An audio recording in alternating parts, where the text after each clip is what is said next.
Auditorium della Musica qui a Roma, dove si tiene l'assemblea invernale di Confagricoltura, un'assemblea importante con veramente personaggi significativi, a cominciare dal Presidente della Repubblica, i vicepresidenti del Consiglio, il Ministro Lollobrigida, altre personalità. Siamo venuti qui perché si è parlato e si sta parlando di agricoltura in modo molto concreto e anche in prospettiva. Allora benvenuti alla Mimovita, questa puntata di Green Telling, non solo ovviamente questa assemblea, vi parleremo di tante altre cose, peraltro questa è l'ultima puntata di questo 2023. Sigla.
Permettetemi di cogliere questa occasione, per la quale ringrazio, per esprimere la riconoscenza della Repubblica al mondo dell'agricoltura, che durante la crisi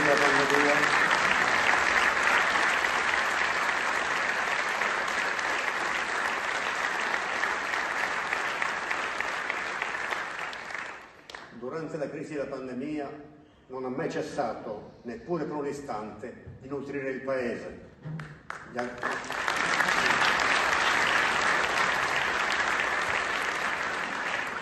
Gli agricoltori, al pari di altre categorie benemerite, hanno consentito a un paese ferito di rialzarsi e di riprendere il suo percorso. Le recenti alluvioni hanno mostrato ugualmente lo spirito di solidarietà connaturato a chi si occupa di agricoltura nei territori. Il loro sacrificio, i danni che hanno subito, meritano di essere prontamente ristorati, affinché con politiche appropriate si creino le condizioni per la loro piena ripresa. Ma in contemporanea si è presentata la crisi derivante dall'invasione russa in Ucraina, con uso spregiudicato da parte di Mosca della risorsa alimentare utilizzata come arma strategica.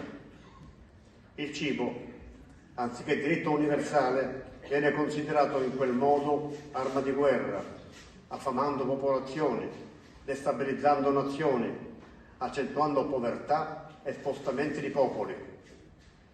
La fame è uno spettro che si aggira nuovamente nei territori in guerra e non solo, e si presenta inoltre nelle aree soggette a desertificazione.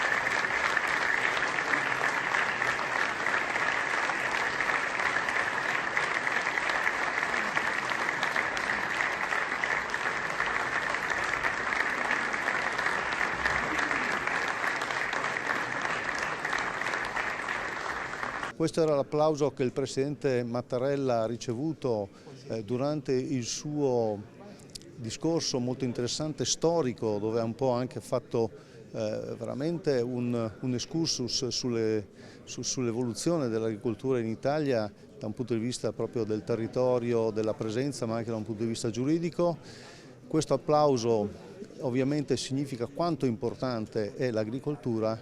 Adesso però ci fermiamo per poi continuare. Linea a Luca Belotti per il suo sottolineato.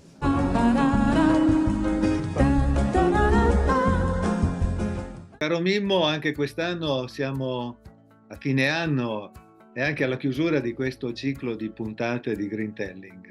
Oggi, per concludere, vorrei fare una riflessione su quanto accaduto domenica a Report a proposito di quello che io reputo un attacco sconsiderato nei confronti di un settore strategico e portante della nostra agricoltura, che è il vino. Il vino per l'Italia rappresenta un elemento di eccellenza, di identità e di cultura. Il vino racconta la storia, la tradizione e la diversità del territorio italiano. Il vino è anche un simbolo di convivialità, di piacere, di benessere, che accompagna i momenti speciali e le occasioni di incontro. Il vino sigla la pace, la ritrovata unione.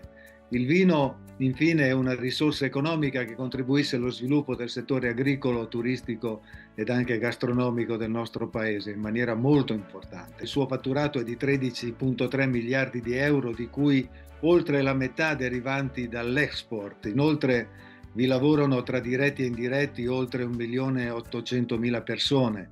Quindi, secondo i dati addirittura dell'Organizzazione Internazionale della Vite e del Vino, nel 2023 l'Italia è stata il primo produttore mondiale di vino, con 50 milioni di ettolitri, seguita da Francia e da Spagna. L'Italia è stata anche il primo esportatore mondiale di vino, con un valore di 8 miliardi di euro e con una quota del 22% sul mercato globale. Il vino è il primo vero ambasciatore del Made in Italy nel mondo. Ma, e qua arriva il dunque, ma per alcuni produttori furbetti vale la pena macchiare tutto il settore di malaffare? Le produzioni del nostro paese devono essere difese ed aiutate in tutta la filiera delle istituzioni, ma anche dell'informazione, specie se questa informazione è pubblica. Non vogliamo coprire nessun furbetto, ma c'è modo e modo di fare informazione anche in agricoltura. Greentelling di certo non farà mai come Report.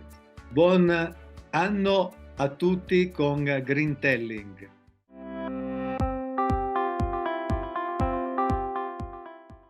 Grazie Luca Belotti, auguri di buon anno anche a lui.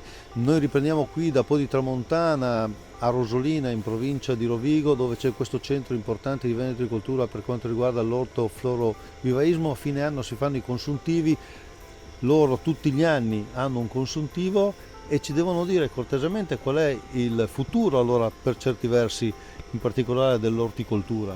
Ma diciamo che quest'anno gli indizi sono molti, però quello che è più importante, mi preme dire, è il progetto Biostimolanti. Questo progetto molto ambizioso, coordinato dall'informatore agrario, quindi parliamo della divulgazione, capeggiato anche da noi come Veneto Agricoltura Po di Tramontana per parte della ricerca sperimentazione e da un comitato scientifico dove ci sono 4 università, c'è Padova, Salerno, Napoli e Tuscia, e il coordinatore è il professor Colla. Grazie a questo progetto andiamo a studiare queste sostanze che sono delle innovazioni per quanto riguarda la coltivazione e l'allevamento delle colture orticole, che possono dare un grosso aiuto nell'ottica della sostenibilità soprattutto ambientale per difenderci da alcune problematiche di tipo ambientali, quindi i cosiddetti problematiche di tipo abiotico, temperature troppo elevate o troppo freddo o troppa pioggia. Quindi dare una risposta ai cambiamenti climatici. Quindi. Esatto, dare una risposta ai cambiamenti climatici, molto importante questo, visto gli effetti del clima che è sotto gli occhi di tutti, e nello stesso tempo la Comunità Europea ci sta riducendo, sta tagliando diversi prodotti antiparassitari. Questo fa modo di utilizzare al meglio questi biostimolanti e avere delle risposte che possono dare veramente una mano, un aiuto ai produttori orticoli, ovviamente, sia di pieno campo che in colture protette. Grazie al dottor Tosini, buon anno anche a lui. Adesso noi continuiamo con Greentelling e vi parliamo di turismo e magari di Slovenia, vediamo.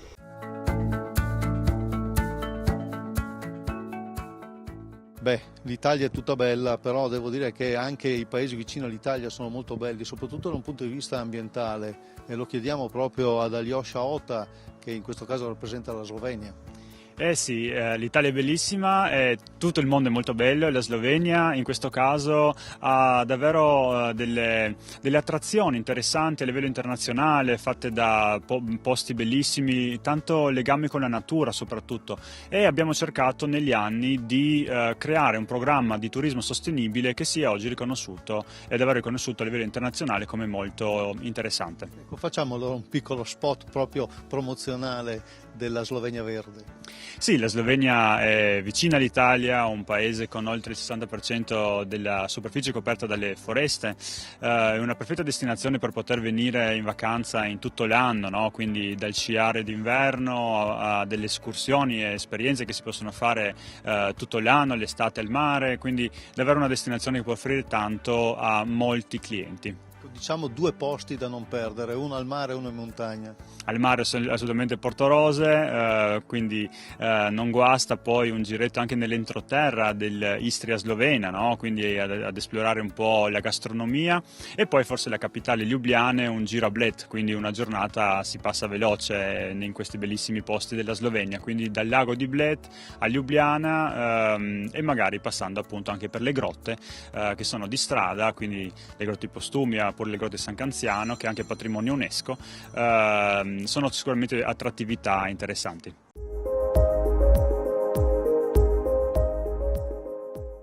Riprendiamo la linea qui dall'Auditorium di Roma per questa importante assemblea, visto anche i protagonisti, vero Presidente Giansanti?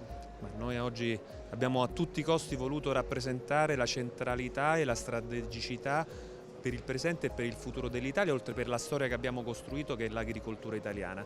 Uno straordinario settore dell'economia del Paese, un settore resiliente, come ci ha ricordato il Presidente, un settore che fa nella sua forza proprio la capacità di essere solidale con se stesso, gestendo quelli che sono i cicli della natura. Ecco, in questa dimensione io credo l'innovazione, il progresso, la capacità produttiva, la competitività dei mercati debbano essere i nuovi obiettivi. Allora, il Presidente della Repubblica, 2 vicepresidenti, saluto della Presidente del Consiglio, il Ministro dell'Agricoltura, il Ministro dell'Industria, ma allora è importante l'agricoltura? Direi decisamente di sì, come è importante Confagricoltura. E per chiudere una notizia proprio di ieri, ovvero c'è questo tema delle TEA, ce la facciamo? Dobbiamo farcela, per noi è una battaglia di campo, noi siamo quelli della ricerca e dell'innovazione da sempre, nel DNA di Confagricoltura addirittura nello statuto abbiamo messo un richiamo alla scienza e alla ricerca applicata, senza TEA non c'è futuro, per noi dobbiamo lavorare per assicurare agli agricoltori quella cassetta degli attrezzi che il Presidente ci ha fortemente richiamato, necessaria per vincere le sfide del futuro. Grazie allora al Presidente di Confagricoltura, buon anno, buon Natale, grazie. Grintelling continua. Uno scrigno del bello e del buono, dalle ampie spiagge di Termoli, il suo bel borgo svero e il Duomo, ai Murales e le note aziende vinicole di Campomarino e dalla spettacolare cripta di Santa Maria Maggiore di Guglionesi, ecco un piccolo viaggio nel Molise della tranquillità di una storia millenaria piena di valori artistici, culturali ed enogastronomici, a cominciare dai Murales e dal vino di Campomarino. Allora, la nostra azienda, la famiglia di Giulio, ha circa 80 ettari di vigneti nel comune di Campomarino, nasce all'inizio degli anni 60, la prima unità aziendale era di circa 40 ettari, poi nel 2000 ha raddoppiato questa superficie. L'ideatore e il costruttore di questa azienda è stato nostro padre, figlio di Giulio, e oggi io e mio fratello ci occupiamo di tutto quello che ovviamente un'azienda vitivinicola ha bisogno. Per quanto riguarda i vitigni in produzione, rappresentiamo un po' l'enologia, la viticoltura enologica del nostro centro Italia, quindi Montepulciano e Trebbiano per alcuni vitigni, poi a fianco a questo Greco, Falanghina, Aglianico, Moscato, Malvasia, Sangiovese, Chardonnay. Abbiamo una piattaforma ampelografica aziendale abbastanza ampia. Quanto produciamo? Per quanto riguarda la bottiglia, abbiamo circa una produzione di 200.000 bottiglie. Abbiamo anche una produzione di vino di alta qualità sfuso, ovviamente un'azienda di 80 ettari non si produce solo 200.000 bottiglie che viene messo sul mercato su altri canali. I vini che sono la nostra più importante produzione, denominata Gironia, con versione bianca, rossa e rosata, che è la DOC, la più storica di questo territorio, a Biferno, che è rappresentata dai vitigni Montepulciano Aglianico nella versione rosso e rosato e nella versione bianca Trebbiano, Garganica e Malvasia.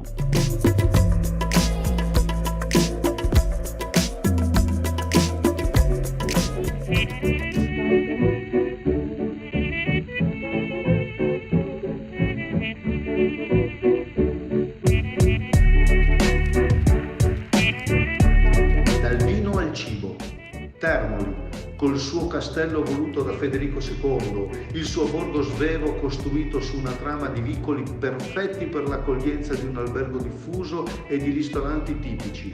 Qui, dove la pesca è una tradizione antica che si fa cultura e poi cucina, famoso il brodetto di Termoli. La caratteristica del nostro ristorante è che manteniamo fede alle nostre tradizioni marinare.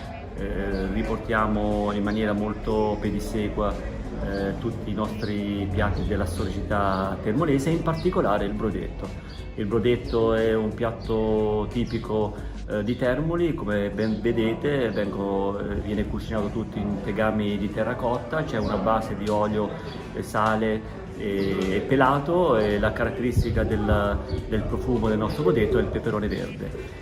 C'è una fase iniziale di inserimento dei pesci nostrani dell'Adriatico, pesci di piccolo taglio, dalla triglia, dal merluzzo, dalla razza, e quindi una caratteristica proprio del brodetto, che poi va aggiunto un po' di spaghettino tritato di fianco e si condisce questo spaghettino tritato con questo brodo di pesce che lo rende unico e un piatto che farebbe da primo secondo. Come ben vedete abbiamo uno staff di alto livello, tutte cuoche che lavorano da noi da tantissimi anni e mantengono fede tutte le nostre ricette storiche della nostra città, Termoli.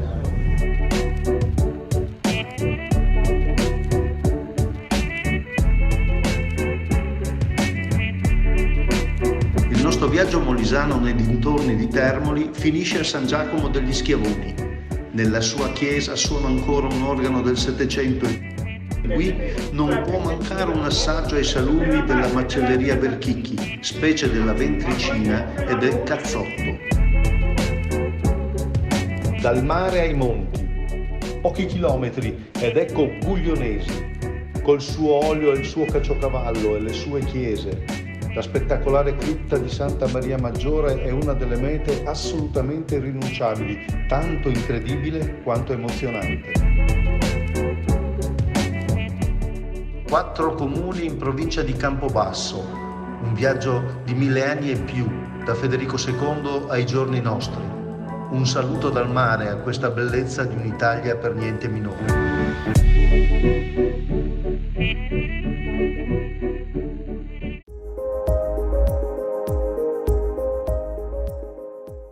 Agricoltori protagonisti del futuro. Certamente, indispensabilmente per quanto ci riguarda. Bisogna lavorare perché l'agricoltura torni ad essere un elemento centrale, è un sistema che prevede la produzione di cibo, del quale non possiamo fare a meno, di cibo di qualità che sanno fare i nostri produttori agricoli e i nostri trasformatori, e quindi dobbiamo difendere semplicemente questo settore. Immaginare di relegare questo settore ai margini della nostra produzione e affidarci ad altri è stata una scelta perdente nel passato che non intendiamo riproporre nel futuro. Più soldi? Ovviamente non solo più soldi in Italia, già lo stiamo facendo per quanto possibile con l'attuale disponibilità, ma più soldi anche dall'Europa, nella quale l'Italia si sta rendendo protagonista di una posizione molto ferma su questo. Bisogna garantire il reddito agli agricoltori, perché se non c'è reddito non c'è possibilità di futuro per questo settore. Grazie al ministro Lollobrigida, e ora da Roma andiamo a Genova a scoprire i segreti del pesto alla genovese. Il pesto è una salsa che ha appunto radici nell'uso del mortaio, quindi non è una salsa che è stata inventata da un cuoco un certo giorno, non esiste qualcuno che possa appunto sostenere questo. La prima ricetta è del 1853 ad opera di G.B. Raccio, tratto nella cuciniera genovese, ma in realtà ci sono tracce di racconti che parlano di pesto ancora nella metà del 1750.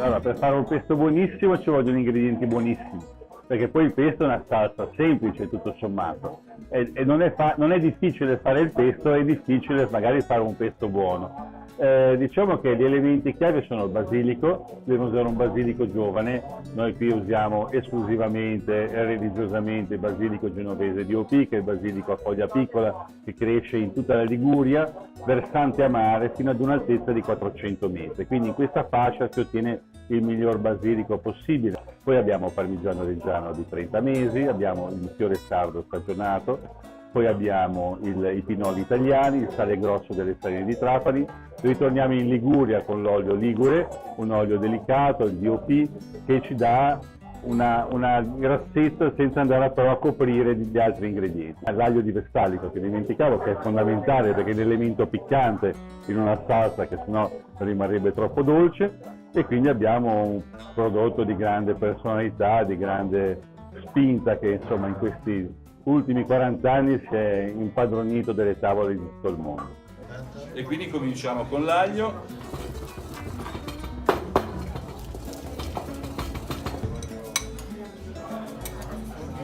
E adesso schiacciamo i pinoli.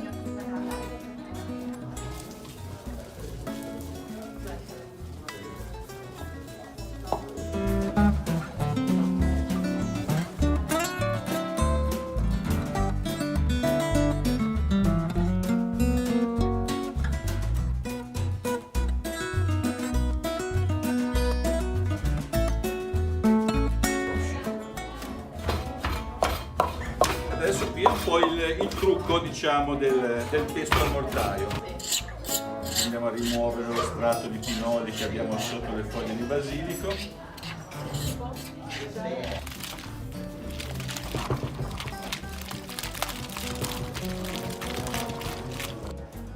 Con questo ordine qui, prima il grana, poi il pecorino. Ma è uguale. Ah, è uguale. E il pecorino, che è questo qua. Io li metto in proporzione, guarda. Ah, ok, grazie. Olio finora non ne ho messo. Olio finora non ne ho messo perché avevo bisogno di attrito. L'olio è importante, ne va tanto.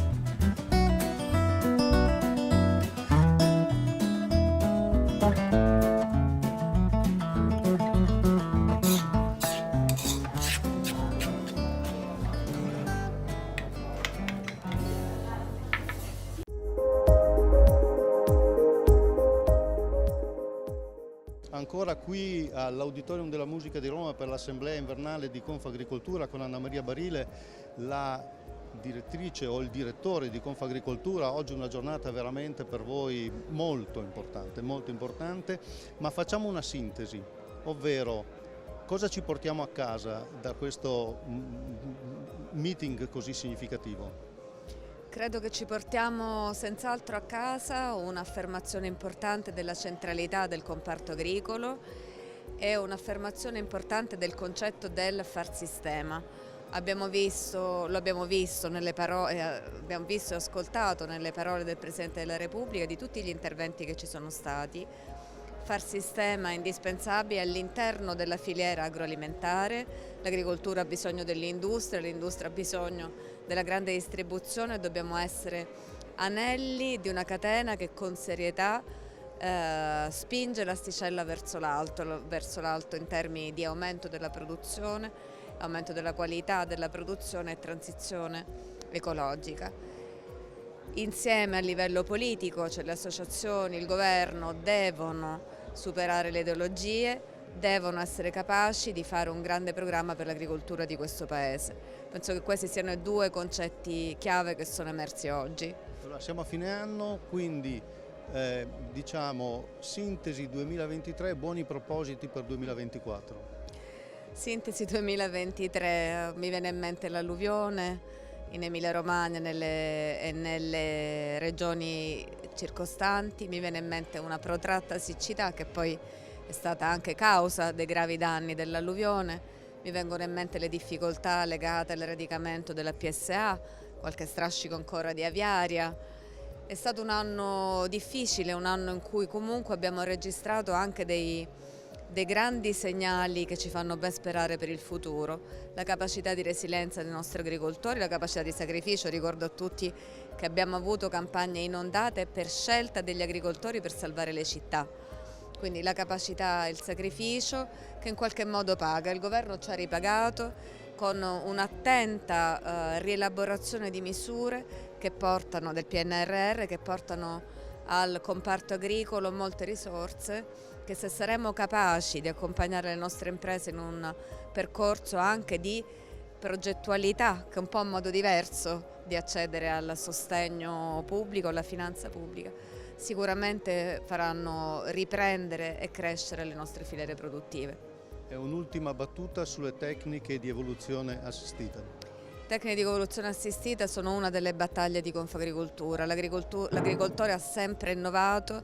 Le TEA oggi sono la frontiera dell'innovazione per garantire la resilienza del sistema produttivo rispetto alle fitopatie, rispetto al cambiamento climatico e per garantire un aumento della produzione e anche un aumento della qualità complessiva della produzione che sia all'altezza delle aspettative demografiche dei prossimi anni.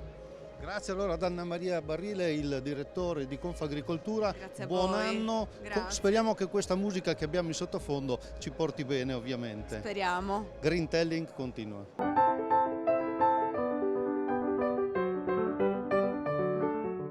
Direttore del consorzio del Prosecco di OCG, del Prosecco Superiore, qui ad Arquà per questa vite particolare. Potrebbe essere la capostipite della Dorona, questa varietà ottenuta da un incrocio spontaneo tra Garganega e Parmestia, una varietà di uva da tavola, quindi abbiamo un'uva da tavola abbastanza diffusa già nel Medioevo, o comunque i primi riferimenti del Medioevo in quest'area dei Colli Euganei, e poi la Garganega comunque un'altra varietà autoctona.